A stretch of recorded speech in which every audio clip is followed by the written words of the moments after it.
The alarm went off at exactly 4:45 a.m., shattering the silence of the house. The faint hum of the air conditioning mixed with the rustling of sheets as I reached over to turn it off.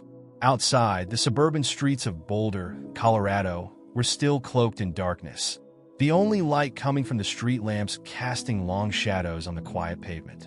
This had been my routine for years now. Up before dawn, a quick breakfast, and off to the pool for morning practice. At 15, I had a life that seemed normal on the surface. My days were filled with school, swim practice, and weekend meets. Swimming wasn't just a sport to me. It was my identity. The pool was where I felt most alive, where every stroke, every breath, every push off the wall felt like a step closer to achieving something bigger. I was chasing records, dreaming of scholarships, and envisioning my name up on a championship board. That morning was like any other. I grabbed a protein bar from the kitchen counter and quietly slipped out of the house, careful not to wake my parents or younger brother Sam. The drive to the pool was short, the streets empty, and the radio played softly in the background. As I pulled into the parking lot, the familiar sight of the brightly lit aquatic center greeted me, its reflection shimmering on the frost-covered ground. Coach Murphy was already there, clipboard in hand, pacing along the edge of the pool. A few of my teammates were stretching by the lanes, their laughter and banter echoing off the tiled walls. I nodded at them, a quiet acknowledgement, and headed to the locker room to change. The smell of chlorine hit me as soon as I stepped back out, a sense so familiar it was almost comforting. That morning, the focus was on endurance. Coach had us pushing through drill after drill, each set designed to test not just our speed but our mental strength. By the time we reached the 400-meter individual medley, a grueling mix of butterfly, backstroke, breaststroke, and freestyle, I was already exhausted, but determined. I had my sights set on breaking my personal record, shaving off even a fraction of a second. I remember the exact moment I pushed off the wall for the final lap. My lungs were burning, my arms felt like lead, and my heartbeat was thundering in my ears. But that was the beauty of it. The pain was a sign I was pushing myself, reaching deeper than I ever had. Stroke after stroke, I fought against the water, the pool's blue expanse blurring in my vision. And then, everything changed. At first, it was subtle, a strange heaviness in my chest, like someone had pressed down with all their weight. My rhythm faltered, my arms suddenly weak. I remember thinking it was just the exhaustion catching up with me, that I needed to push through. But the heaviness grew, spreading like a shadow through my body, and before I could make sense of it, darkness began to creep into the edges of my vision. I barely recall the moment I slipped beneath the water. The muffled sound of splashes and distant shouts faded into nothingness. The world above felt impossibly far away. It wasn't pain that I felt. It was a numbness, a strange, almost peaceful acceptance. A thought flitted through my mind. This isn't how it ends. But even as I thought it, a part of me knew this was the end. And then came the stillness. Before we continue, I'd love to know your name and where you're watching from. Leave a comment with your name and city below.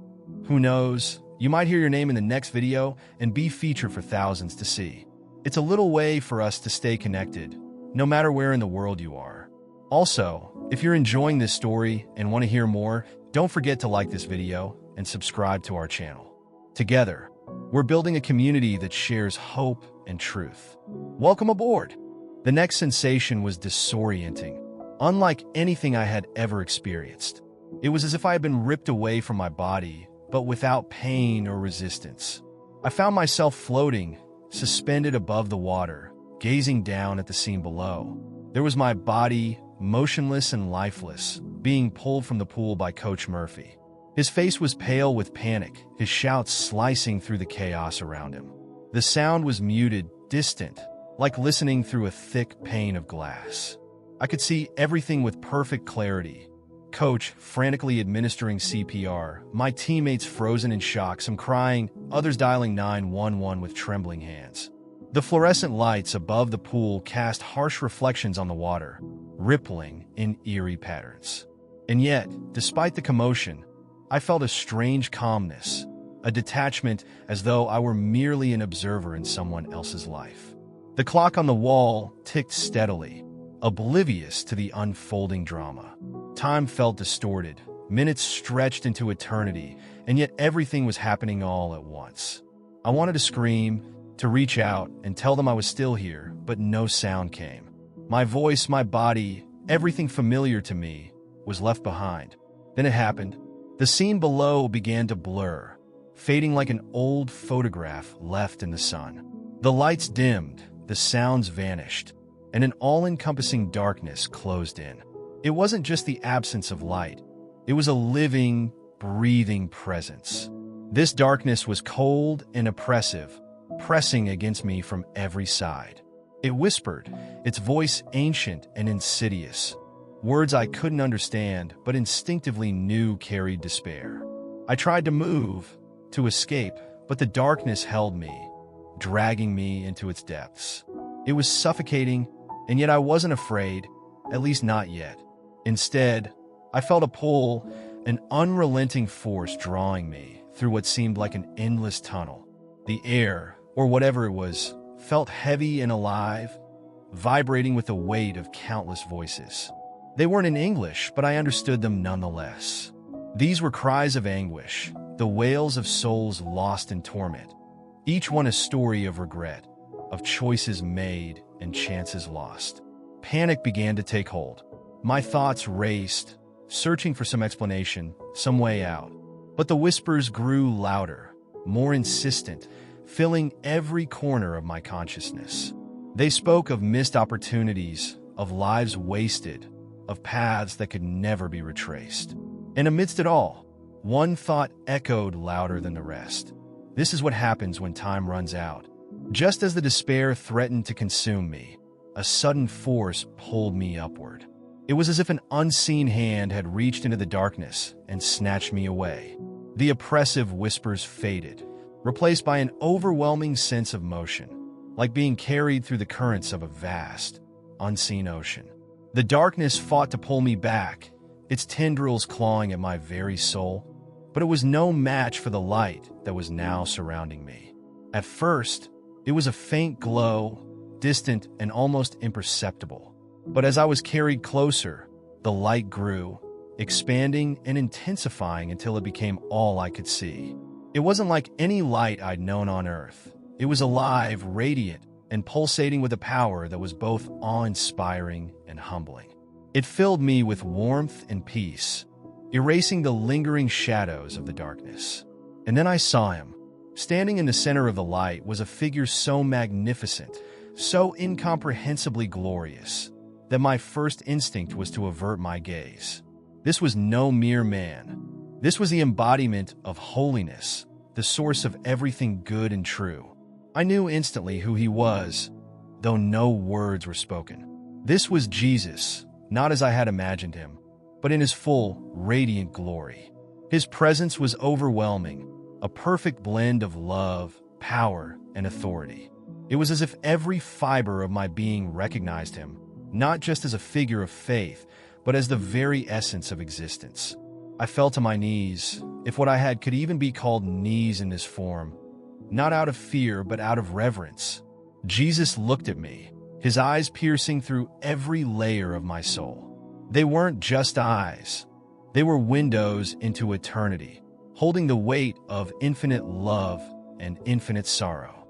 When he spoke, his voice wasn't just heard. It was felt, resonating through every part of me. Do you know why you are here? His words were gentle, yet carried an undeniable authority. Before I could answer, everything around me shifted once again. Before I could even process what Jesus had asked, the light around us seemed to pulse, and suddenly I was no longer standing in his presence. Instead, I found myself surrounded by scenes from my life, as if a film reel was playing in an infinite loop. But this was no ordinary playback. It was far more vivid, more detailed, and more gut-wrenching than anything I could have ever imagined. I saw myself as a child, laughing, running, and carefree. At first, it seemed innocent enough. Moments from my early years flashed by. Birthdays, family trips, small victories, and even the mundane routines of life. But then, the tone shifted. The focus was no longer on the events themselves, but on the unseen ripple effects of my choices, good and bad. It was like I was being shown the undercurrent of every decision I had ever made, the unseen threads that connected my actions to the lives of others. I watched myself as a teenager, ignoring the kid who sat alone at lunch every day because I was too caught up in my own world. I saw the hurt in his eyes, the way my indifference reinforced his loneliness. I felt the weight of every cruel joke I'd laughed at, every unkind word I'd spoken, every opportunity to help that I had let slip away. And with each moment, I wasn't just seeing the consequences. I was feeling them. The sorrow, the pain, the regret, it all washed over me like a tidal wave. But it wasn't all despair. Interwoven with the moments of failure were glimpses of unexpected kindness, times when I had done something good without even realizing it. I saw a day when I had shared my lunch with a classmate who had forgotten theirs. To me, it had been a small, inconsequential act, but to them, it had meant the world. I saw how that one simple gesture had lifted their spirits, how it had given them a sense of being seen and valued. I began to understand that every action, no matter how small, had a weight, a significance that extended far beyond what I could comprehend. It was humbling, to say the least. For every moment of pride I had once carried in my heart, there were 10 moments that filled me with shame. The replay of my life was both a celebration and an indictment, a stark reminder that my choices mattered more than I had ever realized. And then the perspective shifted again. I was no longer just watching my life. I was standing in the middle of the moments themselves, as if I were reliving them from a new vantage point. It was as though I was both the actor and the audience, seeing myself through the eyes of the people I had impacted. Their emotions became mine, their pain, their joy, their heartbreak, their relief. It was overwhelming, a kaleidoscope of feelings that left me breathless. Suddenly, I found myself back in the presence of Jesus. The light around him seemed even more brilliant now, as if it had intensified with the weight of what I had just seen. His expression was both tender and grave, and when he spoke, his voice resonated with a depth that pierced straight to my soul. "Do you see now?" he asked. "Do you understand the impact of your life?" I couldn't speak. How could I?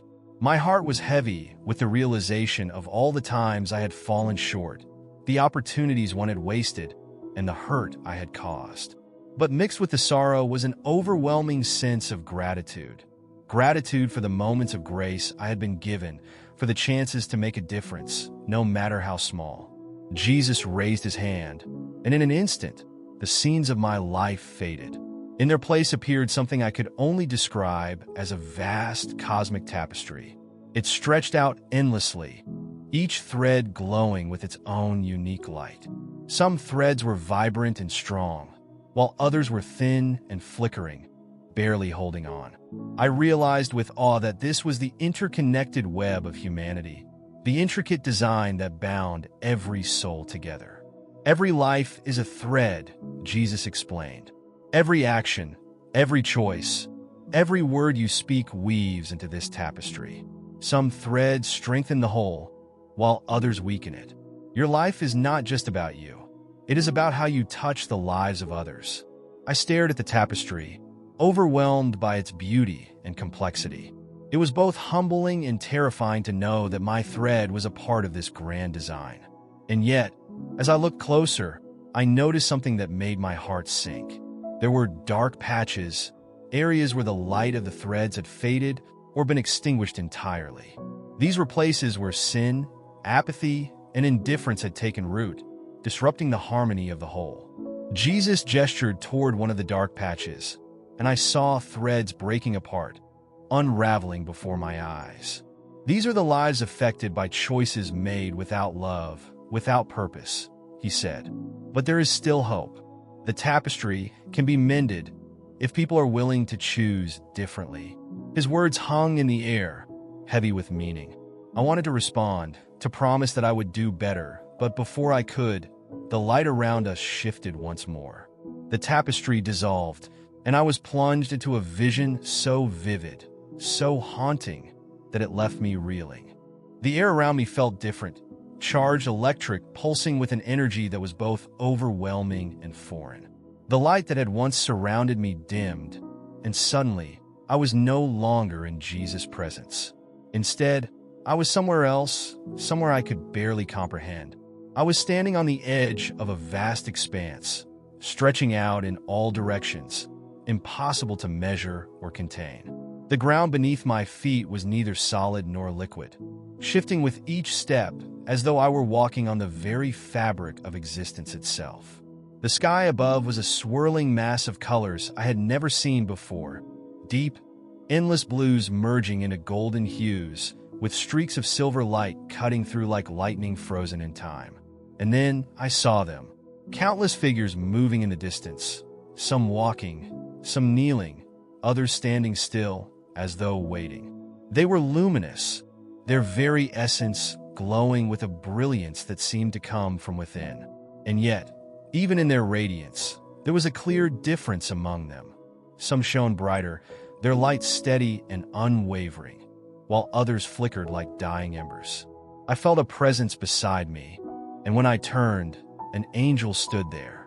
He was unlike any depiction I had ever seen on earth, neither soft nor delicate, but towering, powerful, and impossibly radiant. His eyes burned like fire, filled with knowledge and authority, and when he spoke, his voice was both thunder and whisper. "You are seeing the ones who have chosen," he said. "Chosen?" I asked, my voice small in comparison to the vastness before me. "Those whose names remain in the book of life," the angel explained. "Those who have walked the narrow path, who have surrendered fully, and those whose light wavers, the ones who still hesitate."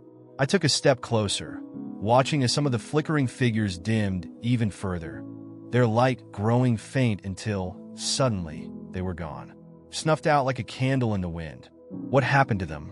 I asked, dread creeping into my voice. The angel's gaze was sorrowful. They never truly chose. They walked the path for a time, but their hearts were never fully surrendered. And in the end, they returned to the darkness. I wanted to look away, but something inside me forced me to keep watching. The weight of what I was seeing was unbearable. These weren't strangers. These were people, souls, each one with a story, a life, a chance to choose. And yet, many had chosen wrongly, letting their light fade, vanishing into an eternity of separation. Then, the scene shifted again. I was no longer watching from a distance. I was in the midst of them, surrounded by those who still had a chance, those whose light wavered, dancing between radiance and extinction. I could hear their whispers, their thoughts. "I have time. I'm a good person. That should be enough. I believe in God, but I don't need to change." Excuses, justifications, lies whispered into their ears by forces unseen. I turned, expecting to see the angel beside me, but instead, I saw them, shadows lurking just beyond the light. They moved like smoke, shifting, watching, whispering into the ears of those who hesitated. "You have more time. You're fine just the way you are. God wouldn't really let you be lost." I wanted to scream, to warn them, to shake them from their blindness. But they couldn't see me. They couldn't hear me. They stood on the edge of eternity, teetering, unaware of just how close they were to falling. And then, Jesus' voice echoed through the vastness, cutting through the lies like a sword. "The time is now." At his words, a few of the wavering lights flared to life, shining brighter than ever. They had heard him. They had chosen. But the others remained as they were, indifferent, unchanging. The shadows moved closer. And then the vision ended. I gasped, my body trembling as I found myself once again in the presence of Jesus.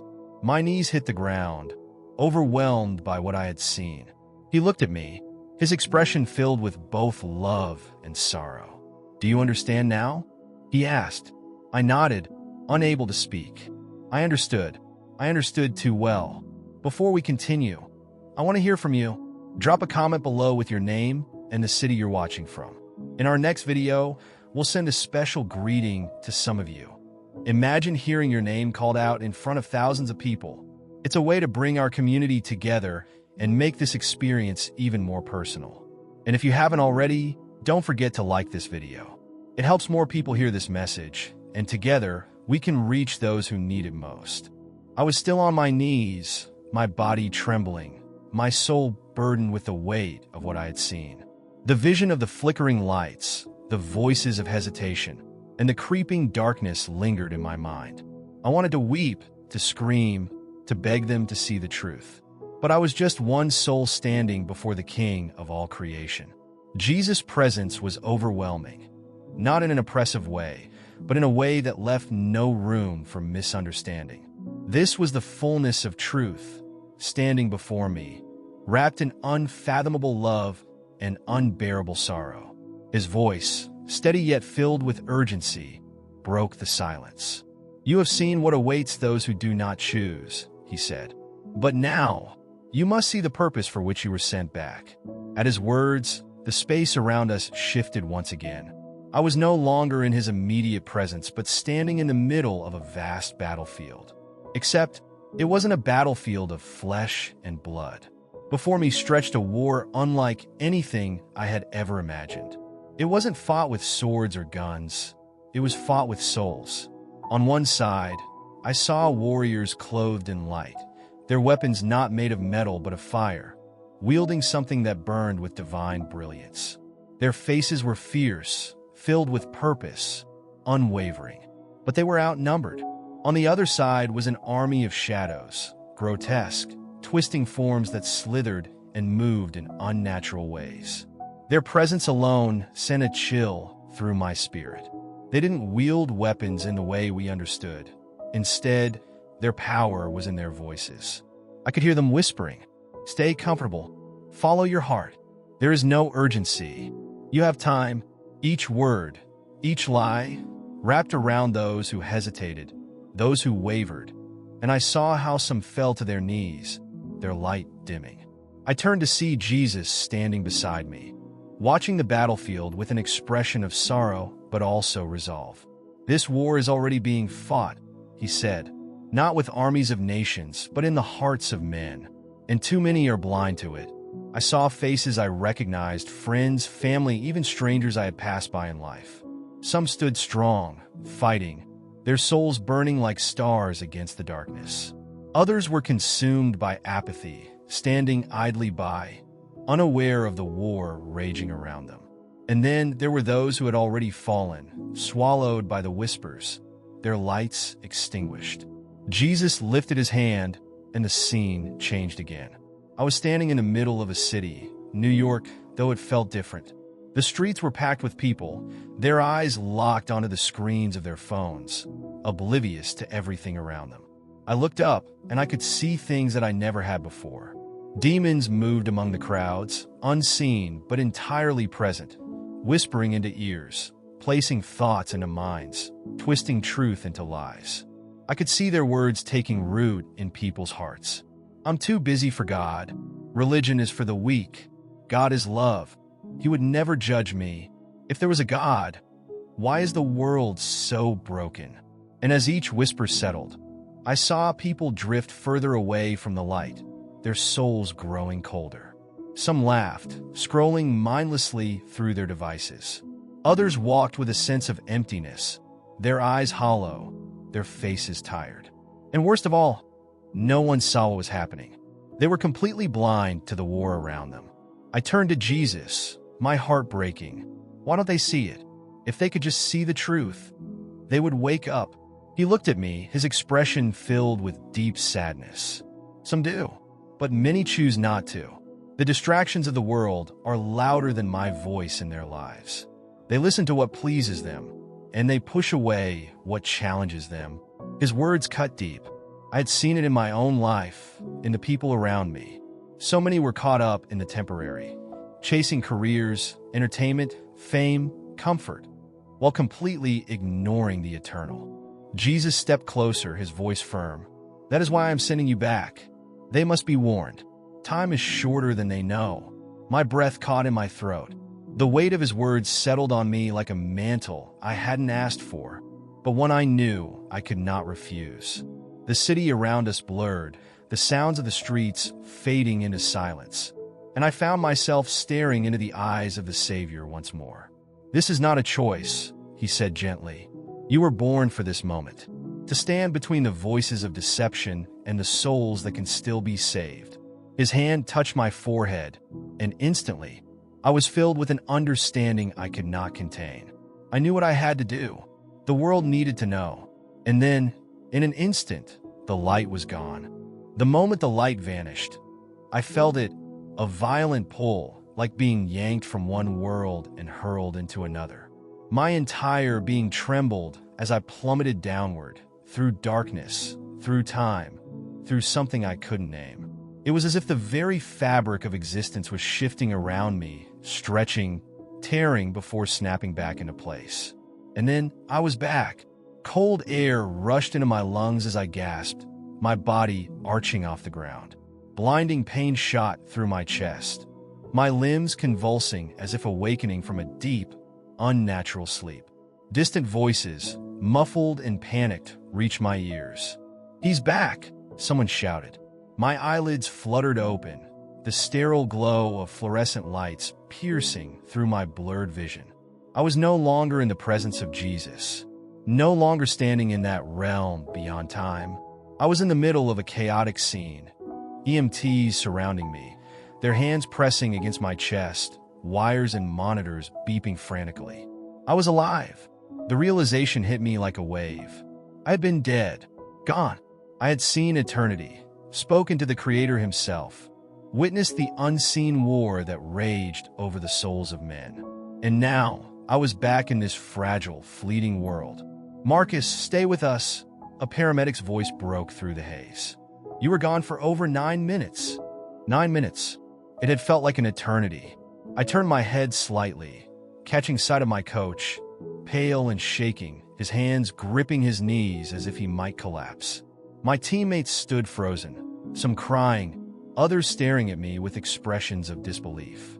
I wanted to speak, to tell them everything, to shout that what I had seen was real, that the world was running out of time. But my throat burned, my lungs weak from the ordeal. My body was here, but my soul felt torn between two realities. The ambulance ride was a blur. The hospital, the tests, the doctors shaking their heads in disbelief. All of it passed like a dream. They told my parents it was a miracle, that there was no medical explanation for how I had survived without brain damage. But I knew the truth. I had been sent back. That first night in the hospital was when the attack started. At exactly 3 a.m., I woke up to an overwhelming sense of dread. The room was cold, unnaturally cold. My breath formed visible mist as I exhaled, and every hair on my body stood on end. I wasn't alone. In the farthest corner of the room, a shadow stood. It wasn't a person. It wasn't even fully solid. It shifted, twisting in on itself like smoke, its presence thick with something I can only describe as malice. Then came the whisper. "They won't believe you." The voice slithered into my mind, curling around my thoughts like a serpent. It wasn't a scream, wasn't a growl, just a quiet, mocking whisper that sent ice through my veins. "They love their sin too much. They'll laugh at you. Stay silent." I tried to move, but my body was frozen, not out of fear, but as if some unseen force was holding me in place. "You think you can change anything?" The whisper grew sharper, its tone laced with amusement. "They chose us long ago. The world belongs to us now." The shadow shifted, inching closer. I wanted to cry out, to rebuke it, but my voice was gone. My mind raced, searching for something, anything, to fight back. Then, in my deepest desperation, one word formed in my heart. Jesus. The moment I thought his name, the room seemed to vibrate. The shadow recoiled, hissing, as if burned by something unseen. Jesus. This time, I forced the word through my lips, barely more than a breath. The shadow shrieked, a sound so unnatural, so filled with rage and hatred, that it sent a violent tremor through my very soul. And then it was gone. The room was still. The cold dissipated. I had my answer. The war wasn't over. I had been sent back, but the enemy was waiting. watching, whispering. I wasn't supposed to share what I had seen. If you've made it this far, I just want to say thank you. We don't make any money doing this. We don't have sponsors or ads. We do this because we believe in it, because we believe these stories need to be heard. If you found this message important, please consider leaving a like and subscribing to the channel. It helps more than you know.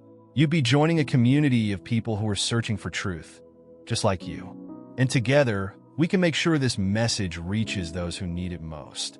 But I would, no matter the cost. The days following my return were unlike anything I had ever experienced. The physical world felt different, slower, heavier, as if I had left a part of myself behind in that other realm. The simplest things, like hearing my parents' voices or feeling the warmth of sunlight on my skin, carried a weight they never had before. But alongside the beauty, the peace, and the gratitude for another chance, there was something else. A burden, a fire in my chest that wouldn't let me rest. I had seen too much to stay silent. Everywhere I looked, I saw the world differently. I saw the unseen forces that people ignored. I heard the whispers of deception in conversations, in music, in television, in the endless distractions that kept people numb to what was coming. I saw people caught up in their own lives, blind to the reality of eternity. And I knew I had to warn them. But the moment I started speaking, the war intensified. Some listened, some believed. Their eyes filled with a deep understanding, as if they had been waiting their whole lives for someone to say these things out loud. But others laughed. They mocked, dismissed, and called me crazy. You're just a kid. You must have been hallucinating. God wouldn't show you that. The voices of doubt came not just from strangers, but from those I had trusted. Even some Christians looked uncomfortable when I spoke of what I had seen. They wanted a Jesus who fit neatly into their lives, a Savior who required no surrender, only passive belief. But that wasn't the truth. The truth was time was running out, and comfortable Christianity wouldn't save anyone. The enemy didn't take my mission lightly. The attacks grew worse.